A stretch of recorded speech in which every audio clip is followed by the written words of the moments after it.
This is the place where real dialogue matters. Make some noise for that sound, man. It is time to take flight with Audio Airstrike. That's the sound of me lifting off. Now, here's your host, Everett Hall-McNeill. Ladies and gentlemen, this is Audio Airstrike. Thank you for joining us. I'm Everett Hall-McNeill. Pleasure to have you here. Now, I have two guests at this time. They are dear friends of mine and blasts from the past from a wrestling podcast known as Ringside Power Hour that I was a part of back in 2016. We have two of my former co-hosts from that podcast here with me to discuss the latest and greatest in pop culture. To my right, I have Jeff. What's going on, brother? How you been? Feeling good, feeling good. How you doing? And to my left, which is probably your guys' right watching this, Mike. What's going on, man? Not much, man. I've been good. About yourself? I'm doing good, man. I'm doing good. So we're going to get right into it, man. Let's talk about the dirt.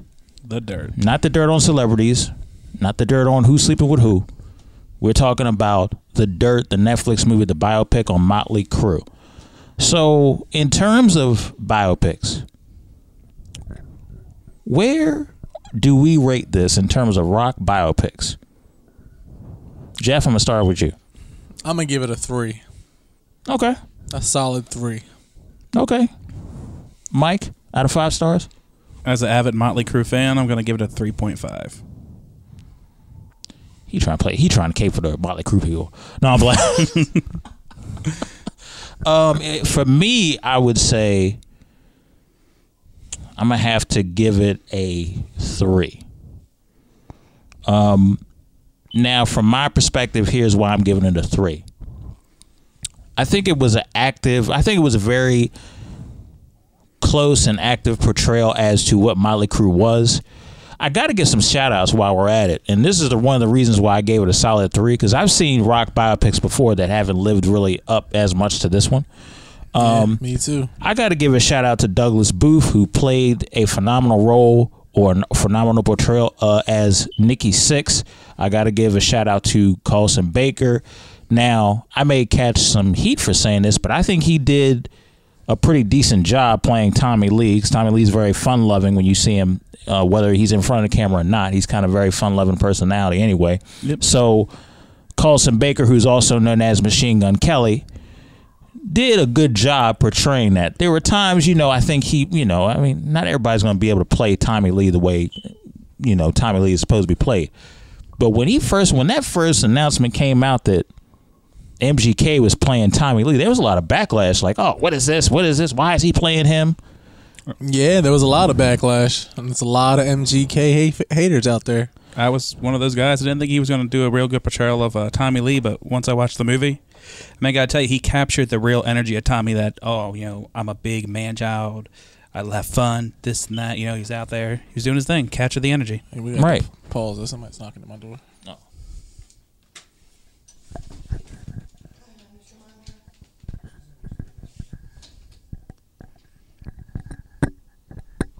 Never knock on my damn door.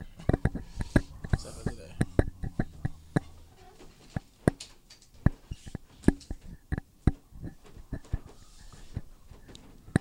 Cool. Now back to what you were saying.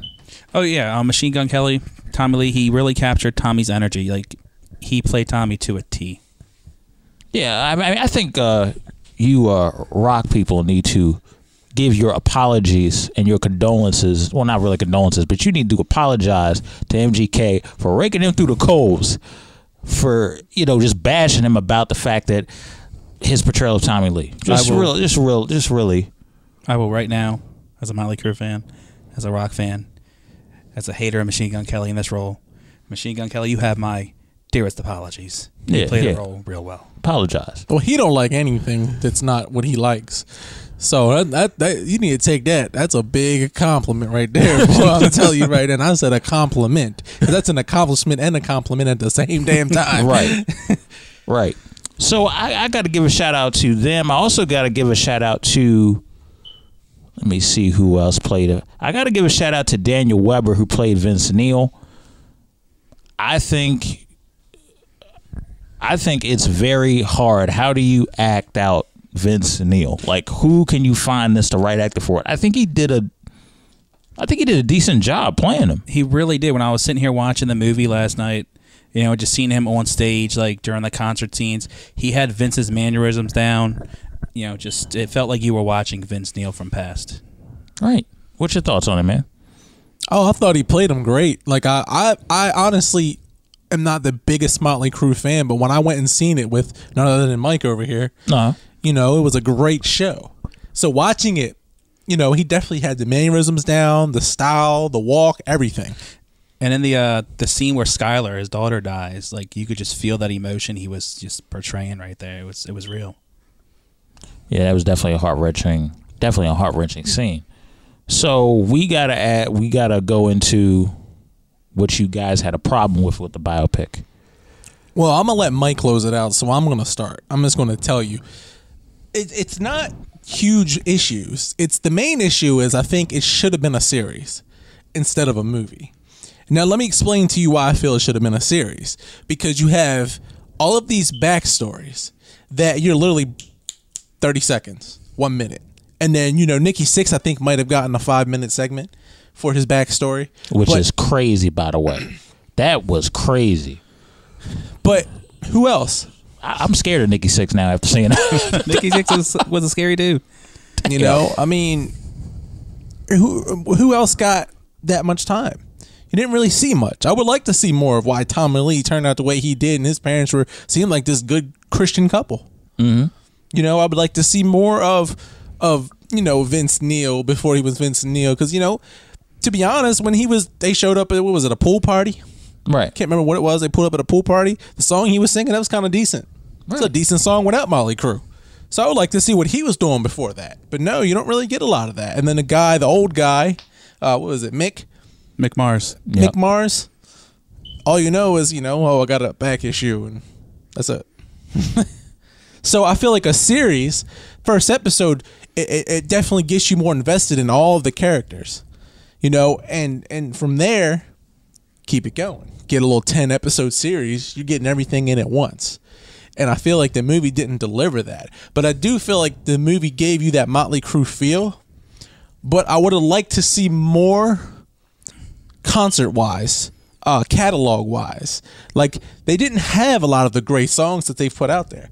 You know, a part of the show, of the movie. I hear you, but I think that The Dirt was more focused on the struggle more so than the catalog and the hits and the highlights and the musical catalog that they embarked on.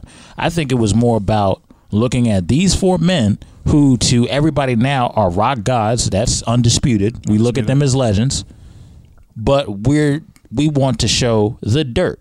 That's why I guess it's funny that it's called that, because it's literally we're showing the struggle that all four of these guys faced to push them to where they are as legends in the rock music industry. You know what I'm saying? So, right. I mean, it's one of those situations where, as great as that would have been, there would have been people complaining on the other end of what you're saying that would have been like, I want to see more of the life issues that they went through. So it's like, I think they did the best job they could of juggling both. You heard some of the music, but you still got that real, this is what we're going through. A lot of their songs was based off of things they went through. You know, Absolutely. Dr. Feelgood, for one. What was the other about the mother? I can't remember the name of the song. Looks Like Kill was about Nikki Sixx's mother. Yeah, Looks Like Kill. Like, you know, she showed up and she mentions it, but we don't get to really play on it. I don't even think they played the song, did they? Like, they don't in the movie. They don't tell you the Kickstart My Heart's about when Nikki overdosed a second time and that adrenaline shot brought him back. You know, this just isn't some rock band who just goes in a studio and creates fake songs. This is the band that wrote. Well, I think Nikki Sixx wrote all their songs, correct? Nikki Sixx, yeah, with help from Mick Mars. You know, he basically was writing about all of them. So their music and their catalog definitely represents their movie and their dirt. So, you know, you do need to, you know, people are watching this as Motley Crue because they listen to this band. They love this band. All right. Their catalog is definitely popping this off. So you definitely want to put more into it. You know, it is, or what do you call it, a rock biography? Rockography? You want to call it that?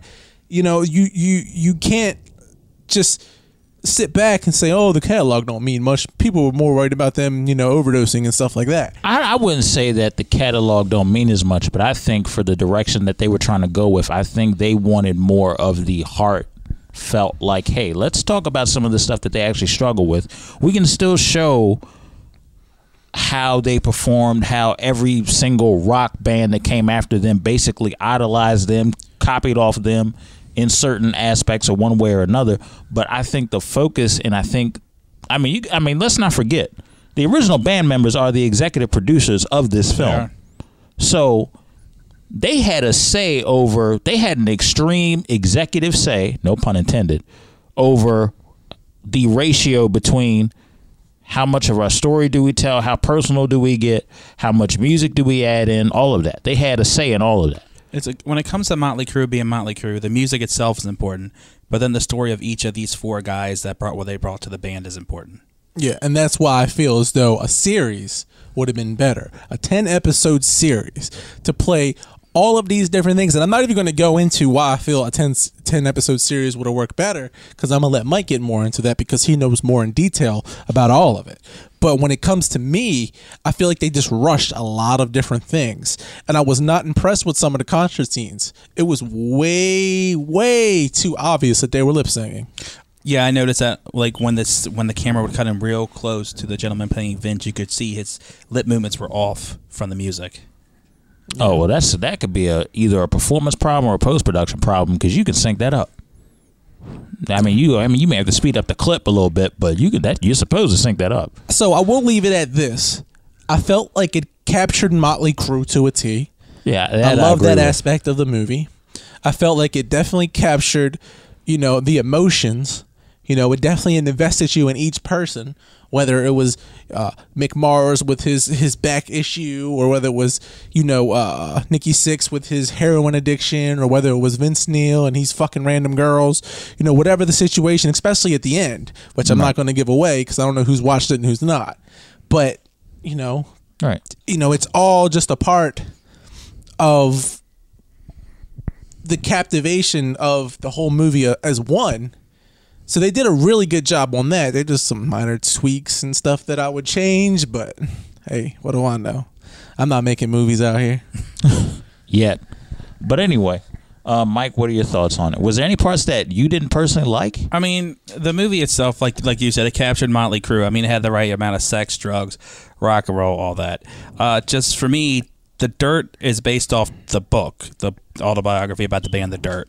And a lot of intricate parts of the book were left out. And, I would guess it because the movie would be too long, but piggyback off what you're saying, they could have done a series about it. I mean, they show where Nikki Sixx overdoses the second time. But if you don't know a lot about Motley Crue and you're just watching the movie, a few other songs, you don't know that he overdosed once before. And that time he overdosed, the first time, the drug dealer beat him in the chest with a baseball bat. He didn't come back to life, threw him in a dumpster. Came to in a dumpster.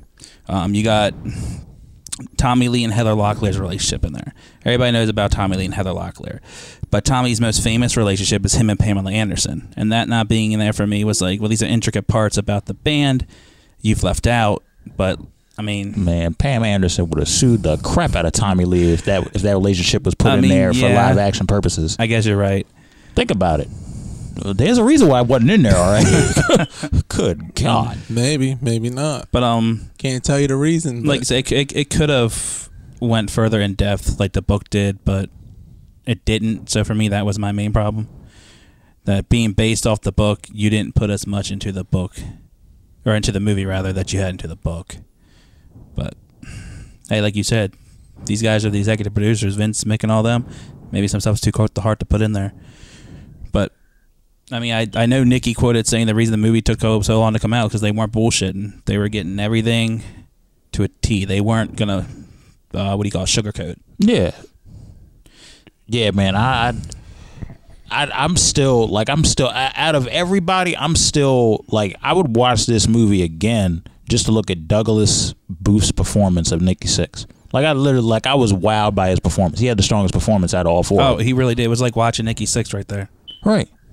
Like, that was, what did you think of his performance? I'm still raving about it. I thought the whole cast was great. Right. I mean, I have no arguments with the cast. I have no arguments with the acting.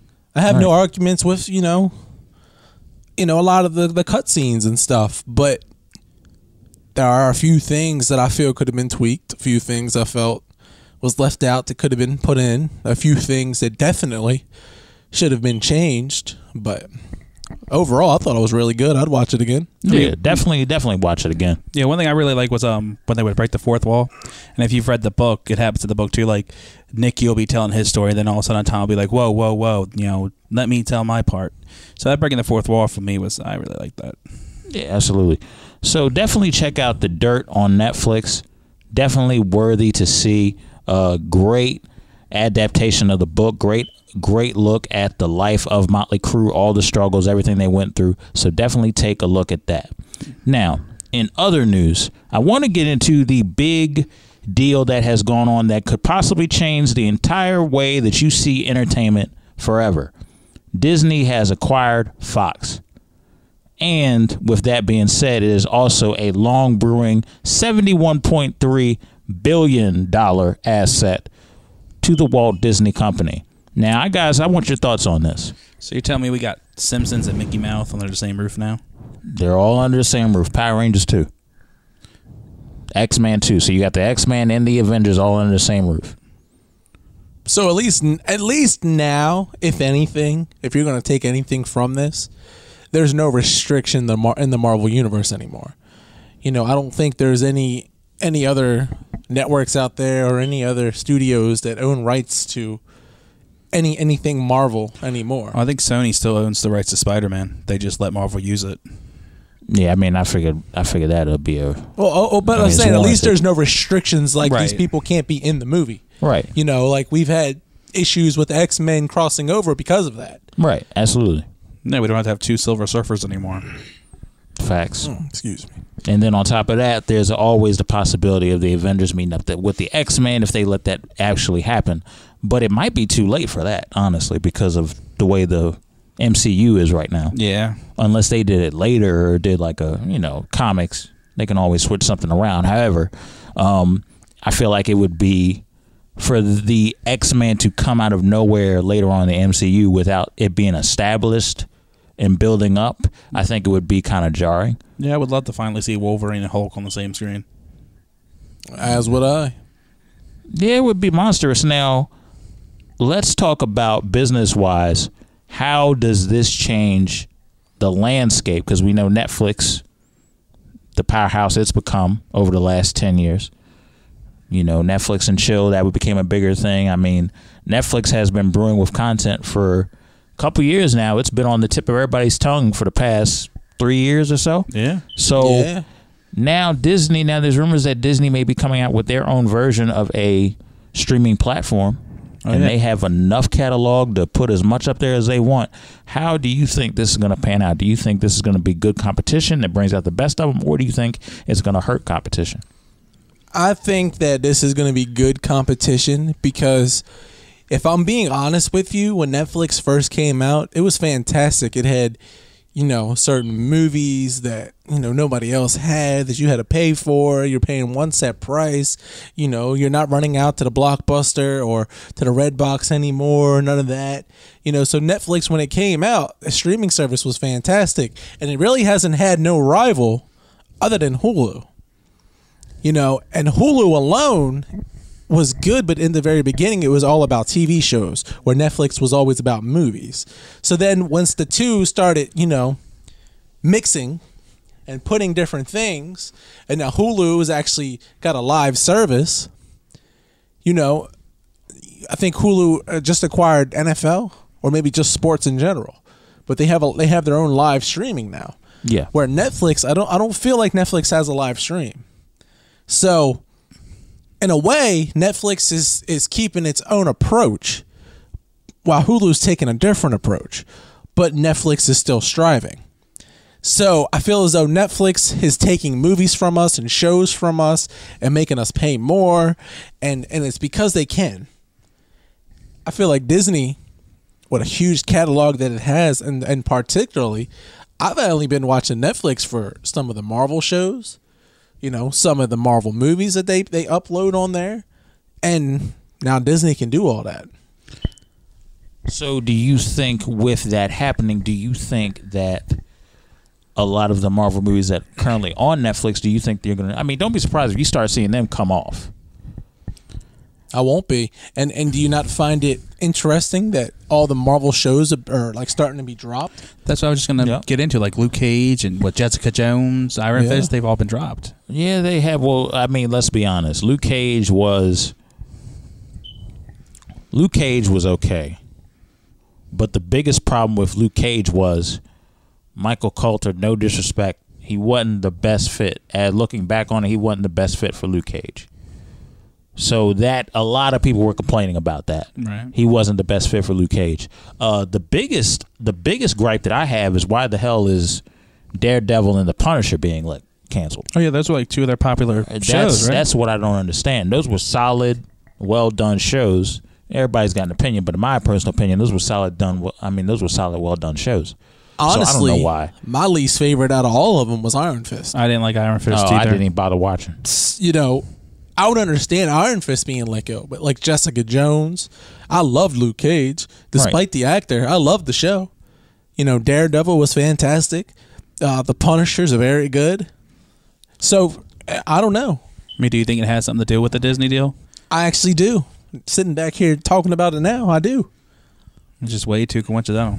I mean, well, you got to think about it. That's Marvel's property, which, I mean, truth be told, is Disney's property. So a lot of that's going hand in hand, man. Don't be surprised where this is like a 16-round bout between Netflix and Disney going at it over content. You know what I mean? Yeah. And then don't forget about also, I mean, let's not count. There's a lot of content creators out there. YouTube is still up there. Yeah. You know, I think that's honestly, I mean, this may be a hot take. This may be a stretch. But I think people really need to watch out for YouTube. They do. Still. I mean, you got to think about it. Look at the amount of content that's up on YouTube. We're talking about, at this point, millions and millions of different videos now. Some are trash, some are quality, some are whatever way that you want to grade it. They might have, I mean, this may be a big statement, but they may have the same amount of content as Disney in terms of quantity. Now, quality, totally different argument. However, I think we need to watch out for YouTube as well, because YouTube is starting to tap into, hey, we have these original shows on. They're starting to tap into that market. Now, I don't know if these shows are worth watching, but I will tell you that I watched Cobra Kai. You know, that's a playoff of Karate Kid, and I enjoyed a lot of it. Right. I thought it was great. That's the one you introduced me to last week, right? Yeah. Yeah, I really liked that too, and I'm looking forward to the second season. I just saw an ad for it the other day. Right. So, but that's one show though. Yeah. If you have one hit show, that's great, but you have to compete with two entities that can give you 20 different shows and have them all be good quality because they got the pockets for it. I'm not saying YouTube don't, but also with YouTube is multicultural. You know, we're not just watching YouTube for movies. We're not just going on YouTube for videos. We're going on YouTube because YouTube will teach you how to build a deck. You know, there's always somebody like you and I on there who might be talking about a topic that they're tired of hearing their friends in school talk about. Right. You know, there's always different things on there. You want to learn how to be, you know, an occupational therapist. You want to see what it's about. You can watch that on YouTube. I could turn on YouTube right now, go outside, rebuild a transmission, make a ham sandwich, and learn to ride a skateboard. Facts. You know what I mean? So is YouTube really competing? Let's be honest. Is there any other engine that is like YouTube? There'll be people that'll try, but YouTube's got the wide market right now. They also have the backing from Google. Right. You know, you get YouTube Red, you don't just get, you know, their, you know, unlimited stream service on YouTube, but you also get, you know, Google Play Music. Right, you get premium content. You get content with YouTube. It's just not as big as Netflix because you're not watching YouTube for movies. You know, but I guarantee if you give somebody an outlet and then Netflix starts taking movies from you and YouTube says, well, we're not going to do that, it's going to be okay. The battle is going to come down to what's going to make the difference in the battle is the creators, is the people that are creating the content. Content creators are always going to look at where can I have the most leverage between Disney, Netflix, YouTube? Where am I going to have the most leverage? Where am I going to have the most potential to make a living off of being a content creator? What are the advantages? People are always going to look at that. So because of that, the content creators, and this is the beauty about being a content creator, is you are stretching out your own path, but also you dictate where the entertainment culture moves next, because they need you to create the content, and they're going to fight to appease your leverage. So that's really, really huge. And I think people really need to understand that. I think people, when they create content, they think, oh, I don't have the power to create dollars. Yes, the hell you do. You have the power to create dollars, and you have the power to create leverage for yourself. You just got to do the homework. So any creator that's looking at this and thinking they're not going to get opportunities, I think you're looking at this with the glass half empty instead of the glass half full. So keep that in mind for those of you who are looking at this merger, because this could be a blessing in disguise. And if you look at any business, competition is actually better when you have several big entities going at it, because competition and quality is always going to be upheld at a high level. Why?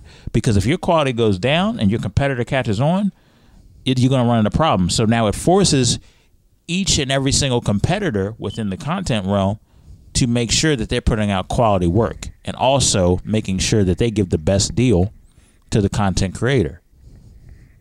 So just a little tidbit for you guys, and we're going to be moving on to the next topic. Mike, thank you for being a part of these segments. We appreciate it, and we're going to move on. All right. All right, so now getting into the sports section, I want to talk about Rob Gronkowski has finally announced his retirement. Again. This ain't his first trip. He knows what he's doing. Right. And hopefully this is legit this time, Rob. All right? Hopefully this is legit, all right? You had enough injuries. You got enough rings. You have enough yards. You've been an impact player. Definitely one of the greatest tight ends. You're not better than Tony Gonzalez, in my opinion. You're one of the greatest tight ends ever. However, I think it's time that yes, I think you made the right decision here. You need to retire. How many seasons he missed? Oh, I agree, and not just because I'm a Ravens fan, and I'm tired of seeing them in the playoffs and the Super Bowl, but that's just one reason why I'm glad he's retiring, and hopefully he don't come back. But another reason is everything you said is very accurate. He can't stay healthy. He's missing seasons and close call games, and not even just that, but he is trying to bargain where he can't bargain anymore. He is trying to say, oh, I'm going in retirement because I don't want to be traded or blah, blah, blah. So what he's trying to do here is he's trying to say, well, I'm just going to retire so that way the Patriots are left with, okay, well, we can't trade him. He's just going to retire, so let's keep him. Let's work out a deal. And I don't think they're doing it this time. I think that's it. I think he's really retired. I think, we've seen Rob Gronkowski and his better days behind us now. And hopefully it stays that way, Rob. It ain't going to stay that way. It ain't going to stay that way. I could see him announcing this, and he'll try to be like, oh, I may be able to go one more time. He may be in that moment where he's feeling good.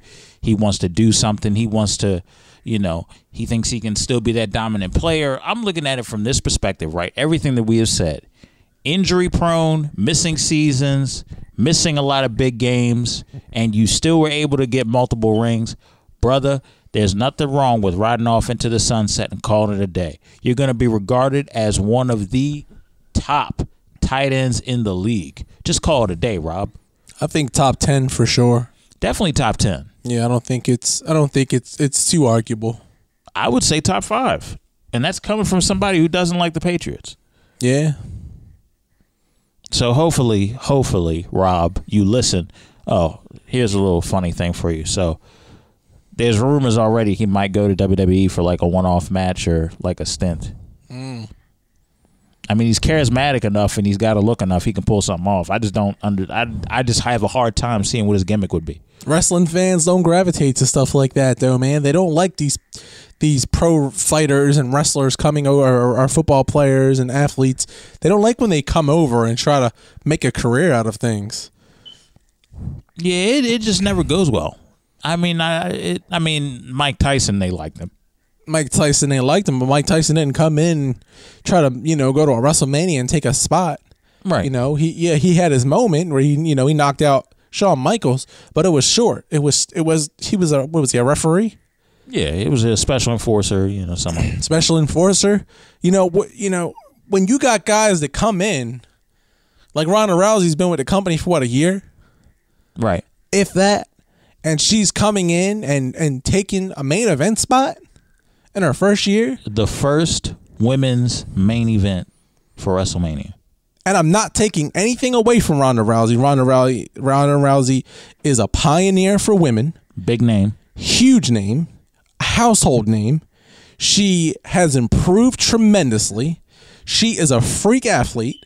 She has a great look. She has a great demeanor. And, it's very believable that she could rip your fucking arm off. Right. I'm not taking nothing away from her. But when you're a wrestling fan, you don't want to see that. You want to see the hottest flavor of the week, and that is Becky Lynch main eventing. Maybe not main eventing, but getting her one-on-one title match. Not to protect Ronda Rousey from a pinfall crap. Well, here's the thing, right? Well, let's say, how do you not know she's not going to take the fall for Becky Lynch? Maybe she will. We're not sure about that. Maybe she will, but is Becky Lynch not the most over diva right now? I could say, is she not the number one woman selling merchandiser in the WWE today? Woman, she's over against everybody. Everybody. And this is what I'm saying. Do we need Charlotte Flair in this match?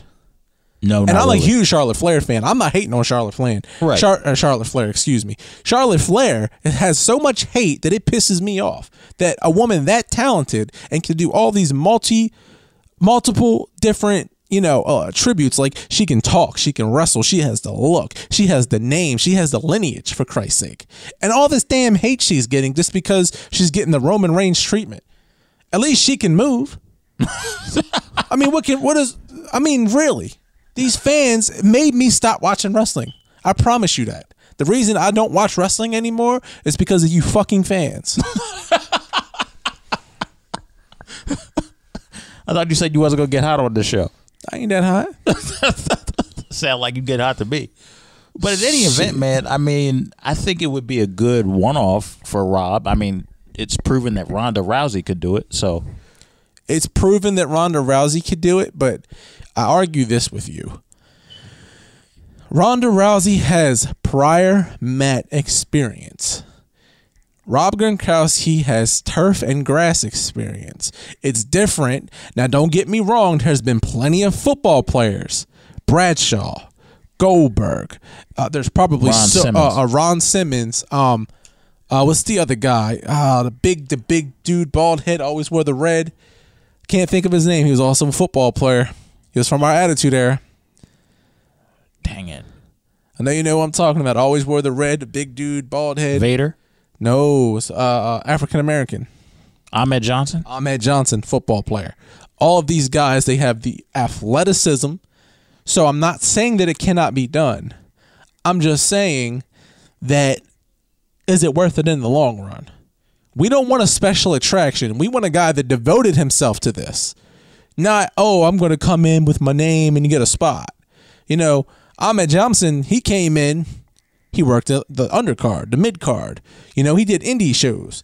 Right. Same with Bradshaw. Same with, Farouk. Same with, all of these guys. Goldberg, he came in, did the same thing. So all of these guys, they had to work their way up. They didn't just get, here's your spot. Take it. WrestleMania moment. WrestleMania moments don't mean nothing no more. Because they're just handing them out to whoever's willing to show up. That's just my opinion on it. That's a very interesting opinion. So, Rob, listen. Do your stint in WWE, but do not say that you are coming out of retirement to put on a helmet to play for the NFL. Brother, you got your rings. Stay home. You'll be in the Hall of Fame in 5 years. Stay home. Okay? Please. Please. Speaking of other people that are retiring, so your boy Conor McGregor tweeted that he is going to be retiring. There have been publications that have said that he wants to retire young. So, I mean, he's 30 years old, so it wouldn't surprise me. But his team hasn't come out and gave an official statement on his retirement. He tweeted that he was retiring. He also did this once before. He got what he wanted. So, 2 days later, he was unretired. This doesn't surprise me. This is literally a page from Floyd Mayweather's book. How many times has Floyd Mayweather retired? And how many times has he come out of retirement and had the biggest fight of his life? Made the most money in his career. This doesn't surprise me at all. What surprises me is Dana White coming out immediately and saying, I don't blame him. He's making a lot of money from his whiskey and blase. All that's going to do is, if he really is considering this retirement, you're playing chess with your chess mover. Why are you playing chess with the guy who's making you billions of dollars, millions of dollars, holds every record in the pay-per-view gate and the pay-per-view numbers, holds the biggest revenue in all of MMA history? Why are you playing chess with this guy? Give him what he wants so he's not retiring. But instead, you go out and say, I wish him the best. He's a great fighter. He deserves to retire young, and blah, blah, blah. Because you want to know what Dana White's probably thinking? I got Jon Jones coming. I got Daniel Cormier and potentially Brock Lesnar coming. I'm going to be all right. Put all three of those guys on the same card together, and it's not pulling a McGregor gate. Put all of those three guys on the same card, and it's not pulling a McGregor pay-per-view. None of those guys pulls what McGregor pulls. McGregor is not only a household name now, but he is your money fight that everybody wants to see. He's not your Brock Lesnar lay on. Yeah, win or lose. He's not your I'm a Brock Lesnar lay on you. He's not your I'm a Jon Jones, I'm a dab you and jab you for 3 rounds. He's not your, Cormier, to me, Cormier is a great asset. He's a great talent, but he's getting up there in age. So that means he's got 1 to 2 fights left. So he can 1 to 2. Maybe 1. Dang. He's talking about 1 and done. He's over. His next fight, he's over. He said, I'm retiring. He wanted to retire at 40. I think he just turned 41. Right. Maybe. I might be wrong on that. Don't quote me on that. But he is basically saying he either wants the Lesnar fight or the Jones rematch. And he said the Lesnar fight intrigues him more because of the money. A good retirement fight. Because you make the most money when you fight Brock Lesnar. Or McGregor, but I doubt McGregor's going up, 100 pounds to fight this guy, and I doubt Cormier is going to drop 60 to 70 pounds. So let me ask you this: Has this become a scheme where people retire and then they unretire because they know they're going to get a bigger buck? It puts you in the headlines. So think about what week it is. It's fight week, right? We just had an event Saturday, and we have another event this week coming up. McGregor is saying he wants his rights to the UFC. He wants, his shares of the UFC. That's all he is asking. So this is an equity battle then. This is about leverage. This is what I talked about earlier. It's about leverage. It's about leverage, but it's also a move from the Mayweather playbook. And I keep stating this because not only did McGregor go and fight Floyd Mayweather and get $100 million, you can take that away from the fight all you want, but he learned from Floyd Mayweather. He's still doing Floyd Mayweather-esque things. Right, facts. This isn't just, I fought Floyd Mayweather, got a paycheck and rolled out. He's literally turning the page of the Floyd Mayweather book, and he's doing the same thing, getting the biggest paychecks of his life. You know how many fights this guy has lined up right now? 5 money fights. The Khabib rematch, the Diaz trilogy. He's got the 2 #1 contenders calling him out. They got a guy who just went up and fought Wonder Boy at 170 pounds, who's normally a 155 fighter, and knocked him out. there's only been 3 fighters to ever win a 145 bout, a 155 bout, and a 170 bout. And McGregor is one of those guys. Now, Anthony Pettis is now another one of those guys. And Anthony Pettis is now saying, I'll take a fight with McGregor. So you have 5 money fights right now, and they all make sense for McGregor. And he's saying, well, you know what? I don't need it. I'm rich. What do I need it for? You need me. That is what he is doing, and that's what Floyd Mayweather has always done. That's a very interesting take. So he's playing the political leverage game and using retirement as his pawn. Pretty much. Now, That's here's crazy. the thing. You look at it from this perspective. He retires. It upsets a lot of people. It pisses a lot of people off. And not only does it take away from us, because we all still want to see him fight, he's still in the prime of his life. Takes away that money. Does it take away his money? He's making a ton of money I'm from talking about from the his, UFC. I'm not talking about it it's takes away money from UFC. Definitely. You know, it takes away from what UFC has created. So all he's saying is, listen, I would like my rightful shares of the company. I'm the one that got you these big deals that you got, like ESPN Plus and all of this. And in exchange, I'm willing to go out there and put my legacy on the line and have these super fights for you. Now, if I'm the UFC, if I'm Dana White, and I'm the Ferrelli brothers, however you say their names, y'all get what I'm saying. I'm playing along. I'm like, you know what? Yeah, we're not giving you nothing. Go ahead and retire. Blah, blah, blah. Just for McGregor to say something else, get back on the headlines. Because no matter what this dude does, he's on the headlines. He broke a dude's phone, took a picture with him, and then had a beer with him, and it was on the headlines.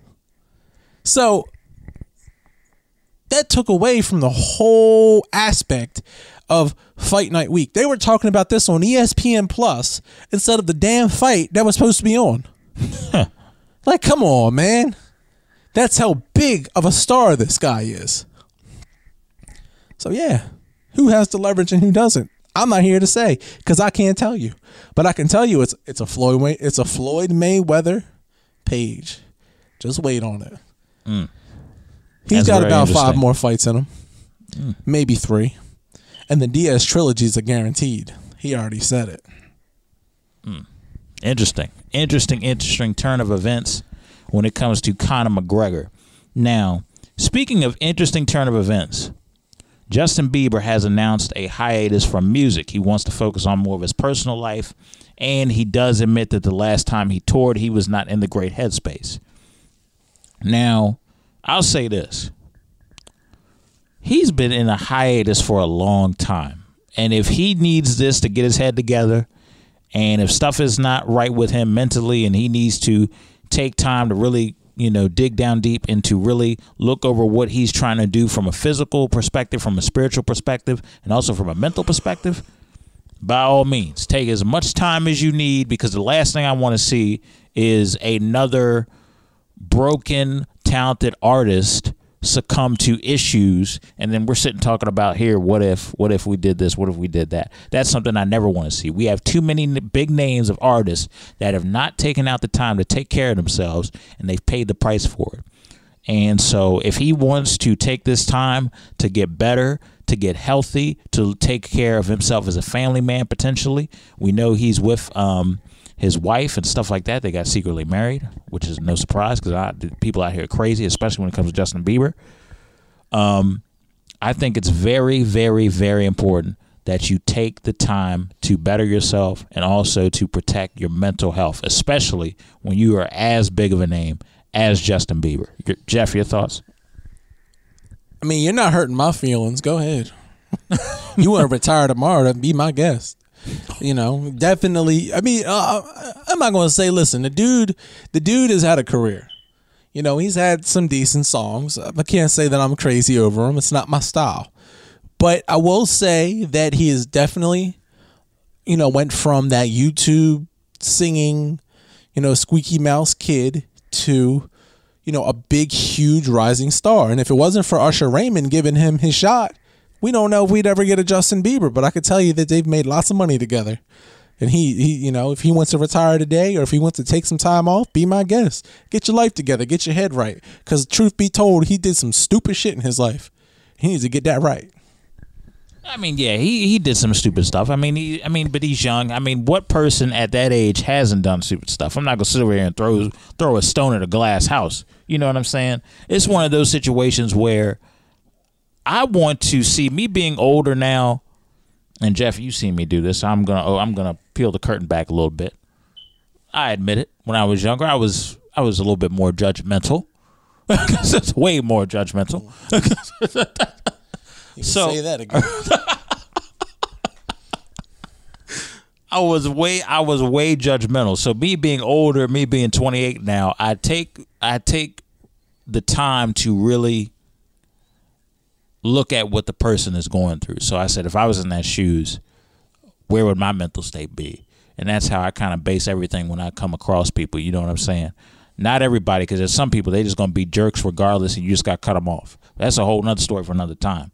However, when it comes to Justin Bieber's case, I think we need to take this time to really give him his space, let him get his head right. If he comes back, I am anticipating great music, because it's actually going to be from the heart instead of be what the industry wants, what the fans want. I think this is music where I think he's going to come out with his best music yet, because he's going to open up possibly about how he rehabilitated himself. And I'm not saying he's an addict or nothing. I don't know what personally is going on, but you know, how he was able to take care of himself from a spiritual perspective, from a mental perspective, and stuff of that nature. So, yeah, that's how I'm viewing it now, me being older. It's just a matter of, you know, understanding where the other person is coming from. I agree. I mean, good luck, bro. Yeah, absolutely, absolutely. So we also have to get to, in the world of music, an interesting post from Dr. Dre.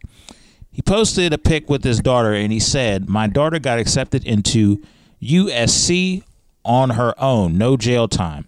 Dr. Dre captioned a photo of him posing his daughter, "Truly young." Now, however, fans were quick to pull his card and mention that Dr. Dre and his fellow music mogul Jimmy Iovine gave 70 million donations. I'll read that over.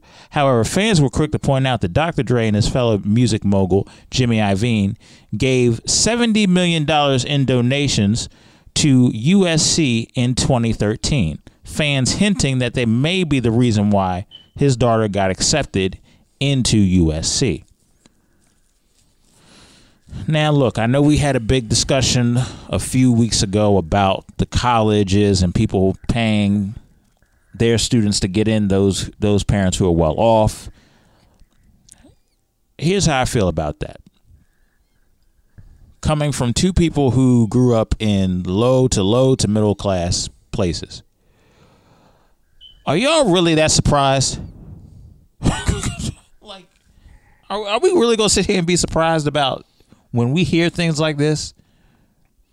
Like this stuff that, like, I'm like, people are actually walking around shocked. Why is this news? Like, if I could pay for my daughter to go to college at any college she wanted to, I'm paying for my daughter to go to college. Why the fuck is it news? So, because he put no jail time, why is he hiding it? Yeah, I gave $70 million to the school. My daughter's going there. She technically don't even have to go to school. Why don't we praise this young woman for being an entrepreneur and not just accepting her daddy's money and his lineage for wanting to go and pursue her career, pursue her education to better herself? Why are we talking about, oh, he gave $70 million to this, and this. That's how she got in. Who gives a flying fuck? Well, you know how. See, come on, man. Here's the problem that I have, right? So we have... That's what's wrong with the world. Motherfuckers need to mind their business.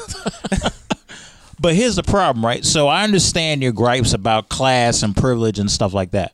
But at the same time, if somebody is willing to create their own path, and yes, they did come from a privileged society.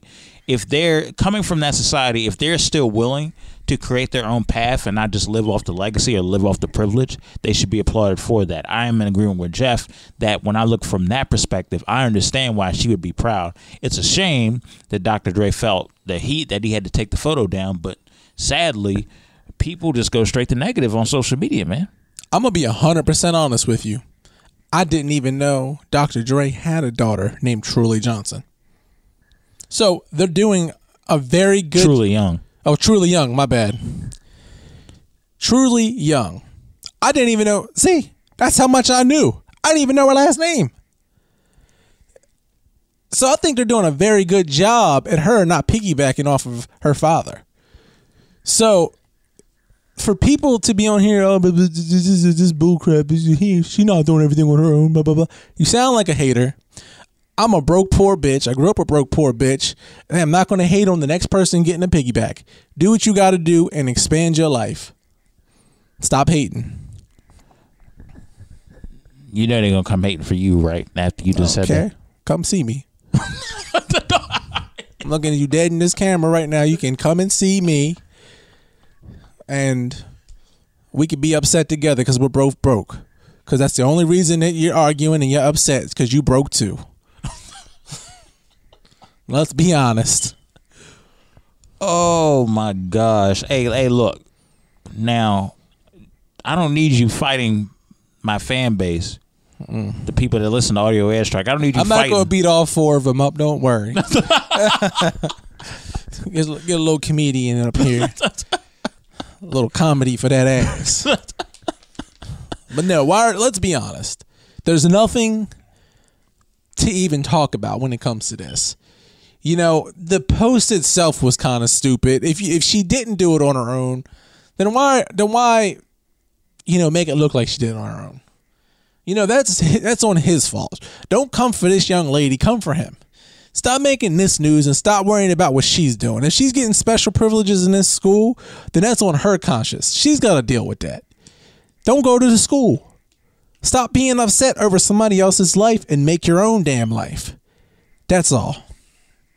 And I think another problem with that is I think people get so caught up in being negative that they can't be happy for somebody else's triumphs or accomplishments. And it's very toxic, man, because when you're sitting over here doing that, anytime somebody turns around and gets into a negative mindset and they stick there, that is the worst type of people to be around. The absolute worst. You do not want to be around those type of people, because no matter what you do, no matter what school you go to, no matter what job you get, no matter what you accomplish, they always gonna find something negative to talk about. Your daughter could be on stage at MSG in Madison Square Garden, and some idiot sitting there on a laptop that ain't accomplished nothing in their life will find something to say or some derogatory sentence to throw out there because they negative about their own life. The one thing I cannot stand is somebody acting arrogant and also somebody acting negative. Just negative about everything. I cannot stand that. So when I see stuff like this, to the point now that people have to take posts down because the negativity is that bad, it's really a bad reflection on what social media has become. Social media used to be a place where you just joke around, people wouldn't get upset, or you could have conversations and if people didn't disagree, you weren't being threatened to be canceled. Now I could make an argument. I could make a legit argument. It's the ugliest it's ever been. So we got to really get back to really championing everybody's accomplishments. Not everything is perfect. However, when it's all said and done, we got to be more positive, man. That's the only way we're going to push forward. So I definitely am in agreement with Jeff. Expand your world, expand your life, and you'll be much, much happier. Much. So right now we're going to switch it into our review of Us, and I'm going to give my review next. Now we're going to get to the review of Us. Us is a story about a family serenity that turns into chaos when a group of doppelgangers begin to terrorize them. Now there is bigger nuances that go on. This is the story about classism. This is the story about looking into yourself and not judging others. This is also the story about what happens when there is a tension between those who are privileged and those who are less fortunate. There were a lot of nuances in this movie. There were a lot of nuances in this overall film, and there were a lot of nuances between all of the characters, especially when you look at the concept of Lupita's character when it comes to Adelaide Wilson, also the doppelganger, being red. Now, between those two characters, for those of you who have not seen the movie, I would recommend that you go see the movie because there will be possible spoilers in this review. And I think about all the nuances that go on, especially with Lupita's two characters. There is a duality between the two. I think these two characters are very, very set on one goal, and that is for freedom and the American dream. Especially in the scene where Red says, where the family asks her, "What are you here for? What do you want? Who are you people?" And Red, who is one of the two characters that Lupita plays, she responds by saying, "We're Americans." And which was a very big statement for me, because sometimes, especially in this country, we tend to look at other people, if they're not Americans or if they're not of a certain background that we're from, we tend to be very judgmental. I think that this film did several nuances to talk about the current climate that we are currently in this country. I think that they touched on a lot of nuances, especially for those of you who didn't catch it. There was a scene where the two families are on the beach and a Frisbee lands perfectly right on a blue circle on the towel, representing that everything is supposed to happen within a certain time frame and within a certain designated point in life. And I think that when you see nuances like that go on, especially when you look at the Bible verse that was constantly spread throughout the film, Jeremiah 11:11, "Therefore thus saith the Lord, behold, I will bring evil upon them, which they will not be able to escape, and they shall cry unto me, and I will not hearken unto them." That verse was spread throughout this entire film, and also nuances of that verse was also covered all over each and every single scene, and there were a bunch of different examples for it. Now, in terms of the ending and in terms of the overall story, I think this story was excellent. I think there was so many different stuff to pull from that it left you questioning a lot. I don't like films that necessarily wrap up everything and try to answer every single question. I like films that kind of leave kind of like an open forum of ideas. You know what I'm saying? I like films that turn around and don't answer every single question possible. And this film does not do that. There are some questions they just turn around and let the people kind of give their input on what they see.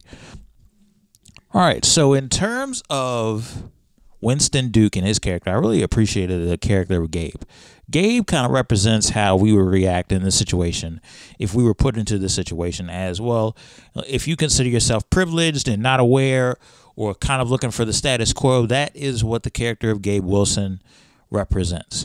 I think Winston Duke did an amazing job. He always has a good range of acting. He always has a good range of making you feel sorry for him, making you fearful of him, and then kind of irritating at the same time, because we're not used to an African American representation like this of this sort, where he seems kind of timid, not the real tough black guy, not the he doesn't seem like the typical fatherly black role that's real tough and real rugged and just pulls himself by the shoelaces. He pulls himself up by his own shoelaces. He seems very trying to keep up with the Joneses, not as I wouldn't say not as much as a go-getter, but I would definitely say not as much of this rough and tough type of dude, unlike his doppelganger, Abraham. I think that everybody else did a fantastic job, and I think at this point, if you saw the end of the movie, you do know that Adelaide actually came from the underground. She actually came from the underground, and actually Red was actually switched. She actually came from the top of the earth, or the higher up, so to speak, and she actually got switched with Adelaide, or Adelaide grabbed Red and actually put her underneath the ground, underneath the the land of the doppelganger, so to speak. So with that being said, I would definitely go see this film. I would definitely take a look at this film and really check it out yourself. If you're going into this expecting Get Out, don't do that. Get Out and Us are two different films. I think Us is very, very a different breed of horror film. And I think what I appreciate about Us is that it doesn't do the typical thing of, this is a black film. No, this is a family that just happens to be black that just acts like everybody else. And I think that is a nice touch as well. I think finally we're starting to see a breakthrough, a light at the end of the tunnel, that black filmmakers can actually tell stories and also tell the stories of not just one set of black people viewed one set of way and viewed differently. It's about, there's a lot of black people there's a lot of different personalities. Not every single black person's hood. Not every single black person cusses up a storm. Not every single black person handles stuff with violence. And I think we're finally starting to see a light at the end of the tunnel of these different nuances with African Americans. And I'm glad that I'm glad that Hollywood is finally waking up and actually allowing us to tell these stories the way they need to be told. So I would give Us a 4 out of 5 stars in terms of the open-mindedness, in terms of the nuances that have gone on, and in terms of a lot of hidden messages and a lot of messages that kind of stick out. So if you guys, I would encourage everybody to go see this. This is great. It's a great film. Don't go into this thinking you're going to get a Get Out type of vibe. That's not what you're going to get here. So just be open-minded in that regard. All right. Once again, this is another edition of Audio Airstrike. I'm Everett Hall-McNeill. Until next time, everybody. See ya.